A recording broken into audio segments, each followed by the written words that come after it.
Capítulo 375, Asas Celestiais, 13. Quando ele acordou de seu longo sonho, Jeong-woo ficou aliviado que seu sofrimento havia ajudado seu irmão. Mas outro pensamento se passou pela sua cabeça. Se ele estava de volta no mundo real, eles também não estariam em algum lugar por aqui. Jeong-woo sorriu com a visão de Aether pálido de medo. Não era um sorriso de felicidade, era de descrença. Eu achei que ficaria furioso quando o visse de novo. Jeong-woo se lembrava de todas as vidas pelas quais teve que passar. Toda vez que repetia o benefício, ele repetia aquele final ruim também. Nas vidas em que ele conseguiu sobreviver mais da metade, na maioria delas, ele acabou sendo traído pelos seus amigos. Ele teve que repetir a dor do seu coração sendo partido todas as vezes.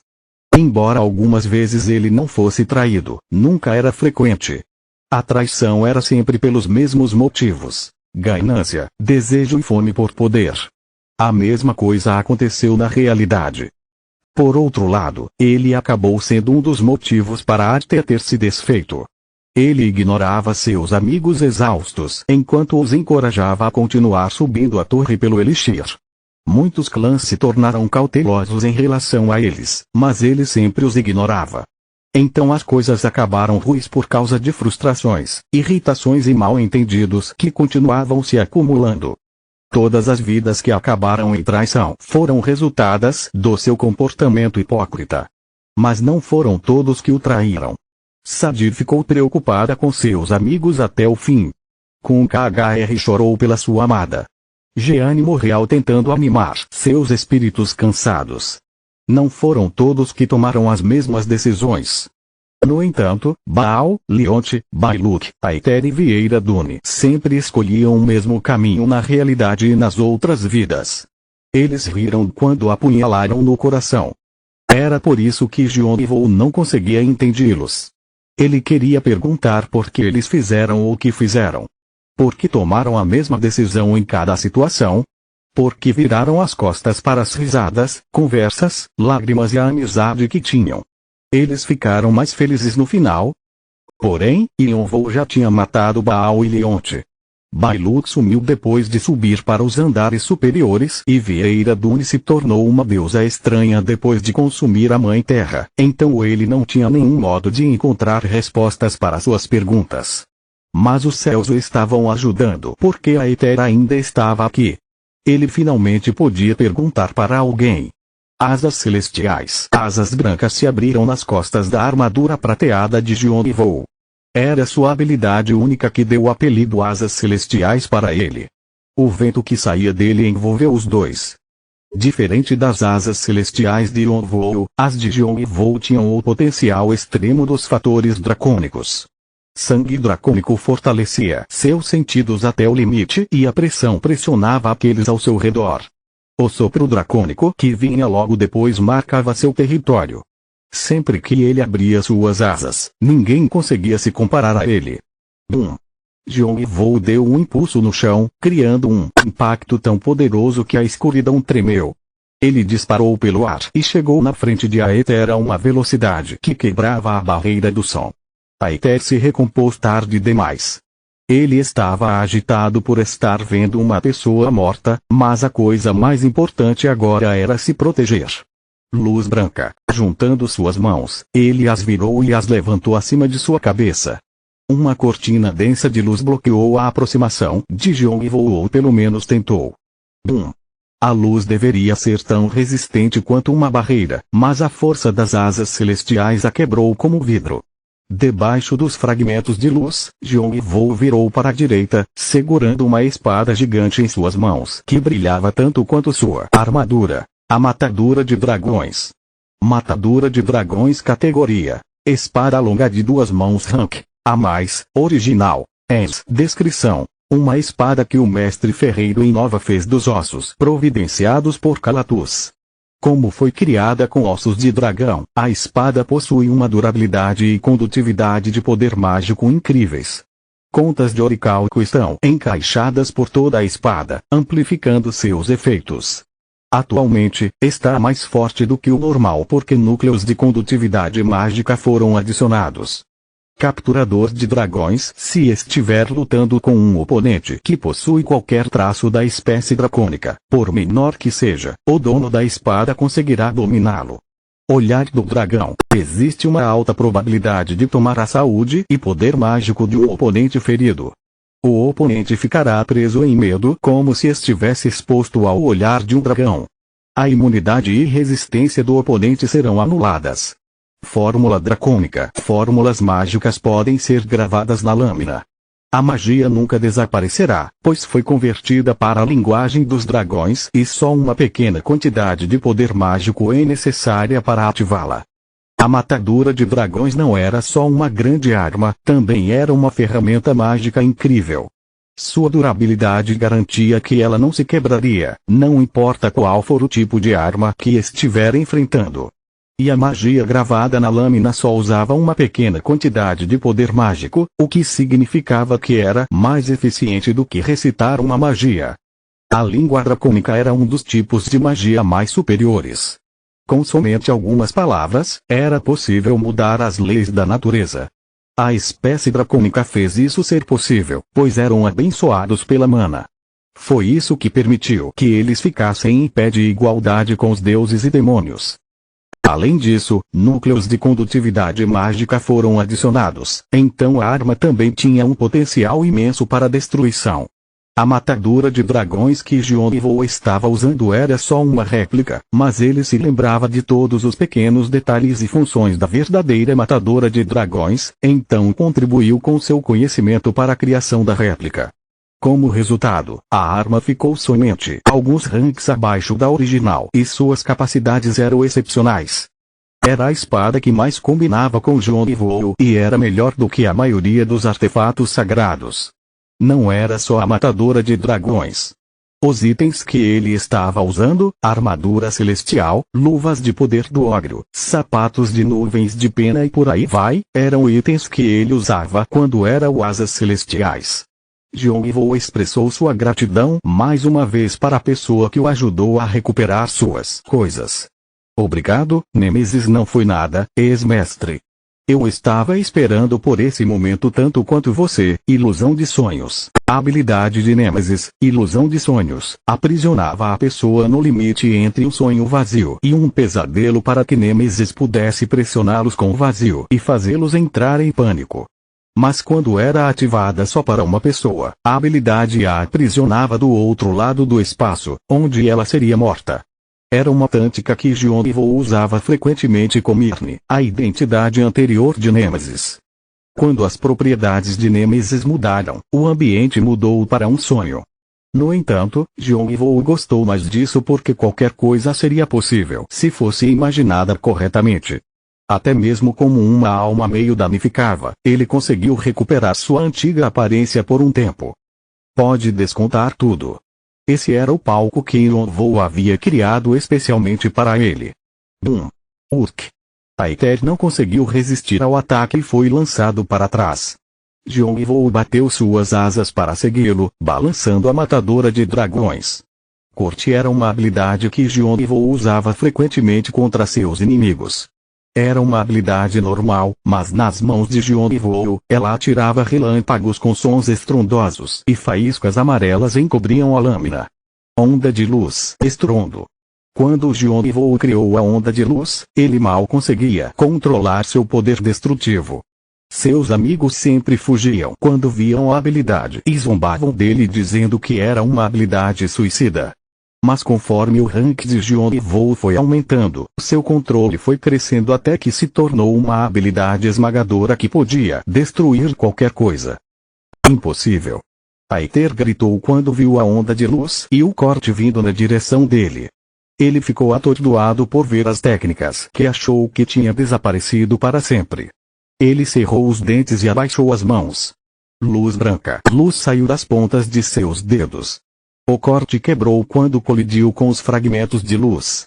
O mundo de escuridão ficou mais brilhante e quente. Jion riu de incredulidade. Luz branca? Você costumava dizer que a pegaria de volta da sua irmã, então parece que você finalmente conseguiu. Luz branca era um poder que tinha sido perdido quando o pai de Aether foi expulso da tribo depois de cometer um pecado. Aether sempre odiou sua irmã, Emera, por tomar esse poder, então ele jurou que um dia o tiraria dela. No entanto, ele só havia contado isso a Jion e Vou, pois eles eram amigos próximos naquela época. Ninguém mais sabia disso. O rosto de Aether ficou ainda mais pálido enquanto sua expressão se contorcia. Isso é uma ilusão. Uma ilusão. Era impossível uma pessoa morta ter voltado. Essa era a única explicação em que ele conseguia pensar, já que sua mente acabou enfraquecendo com o estresse que teve que aguentar recentemente. Jion e Vou ficou ainda mais incrédulo ao ver a negação de Aether. Pode pensar o que quiser, Boom. O segundo corte cortou a luz branca de Aether e acertou a parte superior do corpo dele. Como sempre, Urk. Aether não conseguiu se esquivar a tempo. Relâmpagos já estavam percorrendo pelo seu corpo e partes de sua carne estavam explodindo. Ele iria morrer. Vários pensamentos se passaram pela sua cabeça. Ele mordeu seus lábios e decidiu que precisava sair desse mundo escuro primeiro. No entanto, Jion e Vou simplesmente riu dele e fincou a matadora de dragões no chão. Você continua mesmo fugindo quando as coisas ficam um pouco perigosas. Por que você não mudou? Letras da língua dracônica saíram flutuando enquanto quadrados mágicos cresciam como frutas em uma árvore. Fogo aleatório era uma habilidade que usava o traço de adaptabilidade perfeita e o conhecimento dracônico de Jion e Vou para liberar todas as magias que ele havia memorizado ao mesmo tempo. Jion e Vou tinha uma quantidade abundante de magia armazenada na matadora de dragões e quando ele a liberou, uma tempestade de poder mágico explodiu. Estrondo. Aether não tinha para onde fugir.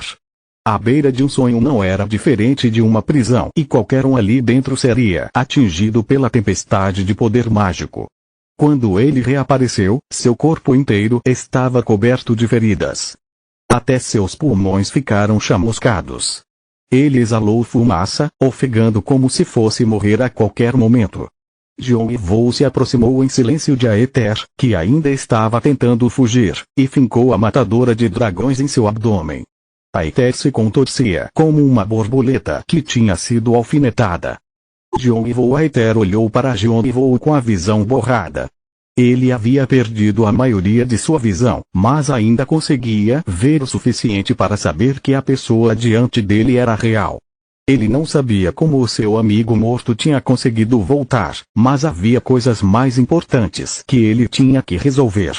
Me salve. Aether agarrou as calças de Jion e Vou com mãos fracas, olhando para cima e implorando com seus olhos. Aether acreditava que se continuasse implorando, Jion e Vou deixaria viver porque esse era o tipo de amigo que ele era, gentil e afetuoso. Aether passou bastante tempo refletindo sobre isso. Nós somos amigos. Então por favor. Dessa vez seria diferente. Agora que seu amigo estava de volta, ele não cometeria o mesmo erro do passado. Claro que ele sabia que não seria fácil. Ele havia ferido Jion e Vou além da reconciliação, mas se mostrasse o quanto estava sendo sincero, mesmo que levasse anos, Jion e Vou se abriria com ele novamente. Jion e Vou puxou a matadora de dragões e cortou o pescoço de Aether. A cabeça de Aether rolou para o chão com sua boca ainda implorando. Quanta besteira ele queria perguntar por que Aether o tinha traído, mas agora Jion e Vou percebeu que não precisava ouvir nenhuma desculpa. Seus ouvidos acabariam apodrecendo com elas. Jion e Vou pisou na cabeça de Aether como uma expressão irritada. Capítulo 376, Gigantomáquia, 1, Crunch. Depois de esmagar a cabeça de Aether, sangue e carne ficaram presos na sola do sapato de Jion e Vou, mas ele não ficou nem um pouco perturbado. Seus olhos frios continuavam os mesmos.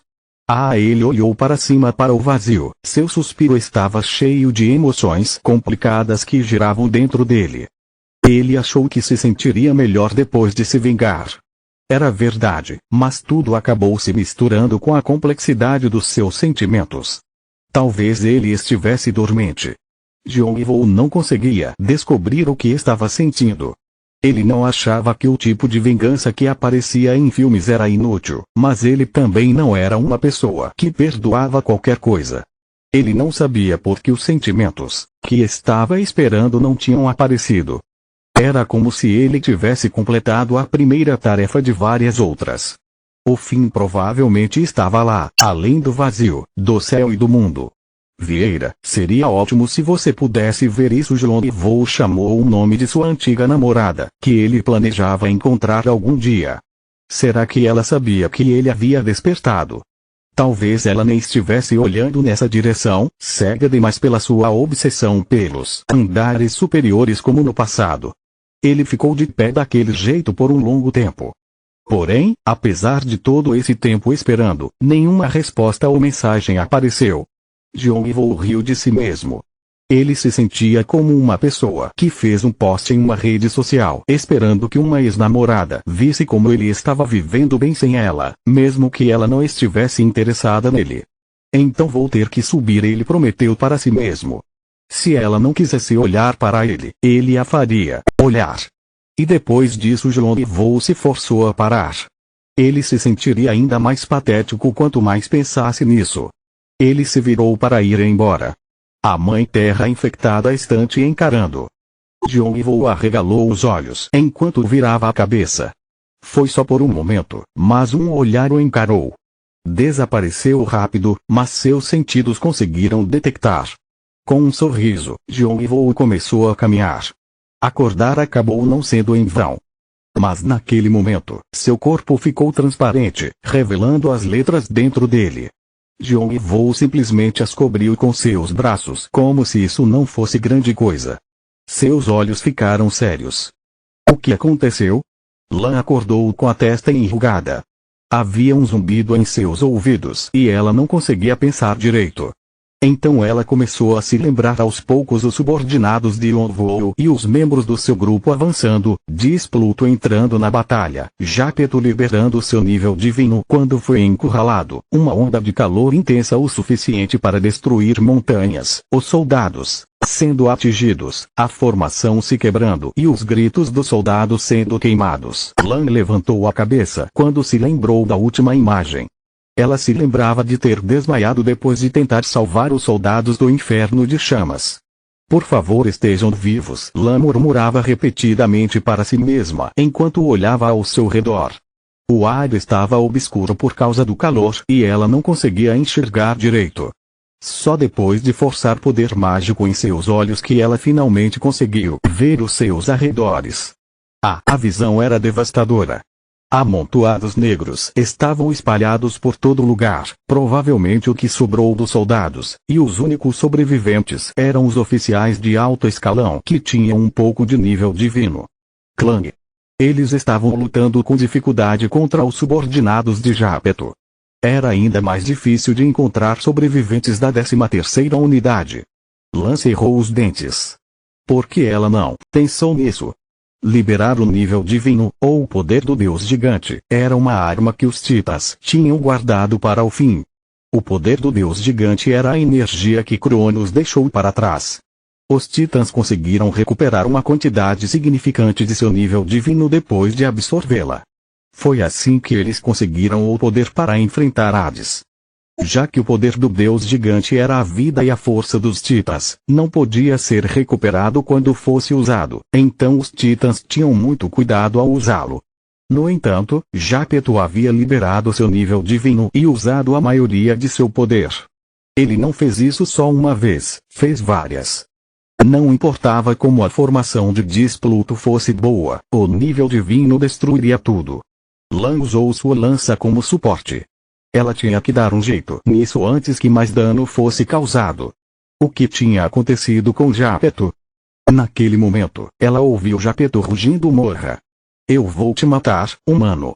Agora ele só tinha 100 metros de altura ao invés de quilômetros e sua aura acabou diminuindo junto com seu tamanho. Mas ele ainda era grande. Jong-woo ofegava acima de sua cabeça. Ele não tinha sido atingido pela tempestade junto com ela. Lan arregalou os olhos em choque quando viu Jong-woo. Porém a atenção de Yonvou estava toda em Jápeto. Essa quase me pegou. Ele também não esperava por essa liberação repentina de poder. O plano de Yonvou era fingir ter sido ferido por Jápeto e esperar que o grupo de Panek agisse. Ele já tinha discutido isso com Khan, certo de que Khan conseguiria se defender já que podia usar os Bion livremente. Ele também providenciou um espaço para que Yonvou pudesse matar a Eter com suas próprias mãos. Felizmente, as habilidades de Nêmesis eram excelentes, então isso foi fácil. Se o grupo de Panek caísse na armadilha, muitos deles morreriam. Mesmo que alguns fossem sortudos o suficiente para sobreviver, o futuro deles seria cruel, pois o Tártaro era a linha de frente que protegia o Olimpo dos titãs e gigantes. Eles estavam mexendo com traição e, ainda por cima, pelas ordens de Poseidon. Tudo ficaria bem se eles conseguissem se livrar dele, mas com Yonvou ainda vivo, Poseidon e os outros teriam que evitar Hades. Mas era óbvio que Poseidon e as deusas negariam seu envolvimento e abandonariam o grupo de Panek. Hades não deixaria isso quieto e mesmo se eles de alguma forma conseguissem escapar, Sofone e Sede os aguardariam no Tártaro traiçoeiro. Yonvou não se importava se eles fossem condenados à morte ou se morressem de fome. Ele só precisava de Panek, que havia recebido diretamente as bênçãos dos deuses. No entanto, seu próprio descuido acabou colocando-o em perigo. Obrigado, Nike. Que bom que você está bem. Não se arrisque muito. Chamas entraram em ignição e Nike apareceu para olhar para Yonvou como uma expressão preocupada antes de desaparecer de novo. Diferença de tempo. Yonvou acelerou seus pensamentos e analisou como poderia lidar com Jápeto. O poder de Cronos é muito perigoso. Não sei se vou sair ileso se a mesma coisa acontecer de novo. O dano a Despluto foi mais sério do que ele pensou. Outra onda de calor acabaria com tudo. Só havia uma opção restante. É um pouco cedo demais. Yonvou arregalou os olhos por baixo da máscara. Mas vou ter que usar a outra asa. O tempo desacelerado voltou ao normal. Eu vou te matar, humano. Jápeto rugiu, esticando sua mão, mas só depois percebeu que Yonvou estava de pé na sua cabeça de forma atrevida. Yonvou pulou para o céu antes que a mão de Jápeto pudesse alcançá-lo. Eu queria perguntar se essa é a única coisa que você sabe dizer, mas antes disso, preciso te agradecer. Que besteira é essa que você está falando? Jápeto ouviu a voz de Yonvou, que parecia com a de um mosquito, e concentrou todos os seus sentidos nele. Agora que ele não podia mais recuperar o seu poder como um dos 12 titãs, ele achou que só se sentiria bem depois de rasgar Yonvou em pedaços. Mesmo tendo perdido seu nível divino, ele ainda era um deus. O redemoinho começou a girar com suas ordens, pronto para queimar Yonvou vivo. No entanto, Yonvou ficou calmo mesmo diante da tempestade. Quanto mais intensa fosse a aura do seu inimigo, melhor seria para ele, pois assim a asa direita seria completada mais rápido. Asas celestiais, direita, estão sendo compostas. Palavra-chave: guerra procurando por poderes que combinam com a palavra-chave. A busca não teve sucesso. A busca não teve sucesso. Os donos dos poderes se recusam a deixar seus poderes serem buscados. A asa da morte foi relativamente fácil de se criar porque tinha o poder do Rei Obscuro como núcleo, o que fazia com que todos os subordinados do Rei Obscuro estivessem dispostos a cooperar. Mas a necessidade de equilibrar a asa direita com a asa da morte criava vários problemas. Primeiro, não havia candidatos para o núcleo da asa. Diferente dos deuses e demônios da morte que tinham uma hierarquia clara, os outros deuses e demônios estavam ocupados brigando para ver quem era o melhor. Também havia relações complexas entre eles. Ele considerou usar os pedaços do Ruin Bang como um elemento, mas rejeitou a ideia já que o Rei Macaco tinha muitos inimigos. Enquanto tinha problemas para ter uma ideia, ele decidiu mudar sua perspectiva. A estrutura para o conceito da asa tinha que ser uma completa. Será que seria aceitável para todos se faltassem algumas condições? Assim não ficaria tudo bem. Yonvou estava planejando fazer dele mesmo o núcleo da asa direita. Sua vida inteira havia sido uma batalha. Ele lutou contra a pobreza quando era criança, lutou contra a doença da sua mãe na adolescência e lutou na África quando se tornou adulto. E agora ele estava lutando com a torre, subindo os andares. A palavra-chave foi alterada. Cada luta foi difícil e muitas acabaram falhando, mas Yonvou nunca tentou fugir. Ele sempre ganhava algo da experiência, por menor que fosse. Era a mesma coisa para os deuses e demônios que deram seus poderes a Yonvou. A maioria deles já era transcendente desde o nascimento, mas para se tornarem verdadeiros deuses e demônios, eles tiveram que criar seu próprio poder, coisa que era cheia de dificuldades. Eles tiveram que lutar contra o destino e contra si mesmos. Nova palavra-chave: luta. Era por isso que Yonvou queria usar suas conquistas para criar a asa direita. Ele fez coisas que mais ninguém conseguiu fazer na torre, coisas que os 5.000 deuses e demônios cobiçavam. Além disso, Yonvou estava confiante de que conseguiria adicionar mais conquistas a essa lista no futuro. Isso também era uma luta. Tudo o que ele tinha que fazer era simplesmente continuar no caminho que esteve tomando sua vida toda. Yonvou estava dizendo aos deuses e demônios que se quisessem emprestar sua força a ele, eles deveriam ir com tudo. Ele os reuniria e criaria um item completo. A asa direita era a unificação de todas as suas conquistas. Era a base para uma lenda, algo que ele precisaria para se tornar um deus. Assim que equilibrasse as duas asas, ele conseguiria um nível divino que queria. Em outras palavras, ele queria o domínio da luta. Flash. A escápula nas costas de Yonvou começou a brilhar. A asa da morte era completamente preta, mas essa asa era vermelho e flamejante. Seu oponente era Jápeto, que ele nunca teria que enfrentar sob circunstâncias normais, então a palavra-chave foi ativada em resposta. Poderes que combinam com a nova palavra-chave estão sendo buscados. Buscando por poderes. Buscando por poderes. Dessa vez, não apareceu nenhuma mensagem dizendo que a busca não teve sucesso. Os deuses e demônios estavam contemplando profundamente depois que ele mudou a palavra-chave. Se eles dessem seus poderes, os contratos provisórios seriam quebrados e seus poderes provavelmente se tornariam engrenagens da asa direita, assim como os deuses e demônios que perderam seus poderes para a asa esquerda. Quando Yonvou achou que ninguém se ofereceria, uma mensagem apareceu. A primeira busca foi um sucesso. O poder estigma da deusa que Atena da Sociedade Divina Olimpo deu a você se tornou o primeiro componente. Uma mensagem de Atena chegou. Mensagem: foi um mal-entendido. Uma mensagem de Atena chegou. Mensagem: não tem nada a ver com ele. No começo poderia até ter sido assim, mas é você quem estou apoiando agora. Eu sempre vou te proteger. Não muito tempo depois, mais mensagens começaram a aparecer uma atrás da outra. O poder transporte do céu e da terra que Hermes deu a você se tornou o segundo componente. O poder livre Celeste que Mundum deu a você se tornou o terceiro componente. Uma mensagem de Agares chegou. Mensagem: merda. Justo quando saí para ir no banheiro. Uma mensagem de Agares chegou. Mensagem: eu também. Eu também. O poder demônio perverso que Agares deu a você se tornou o sexto componente. Continua no próximo vídeo.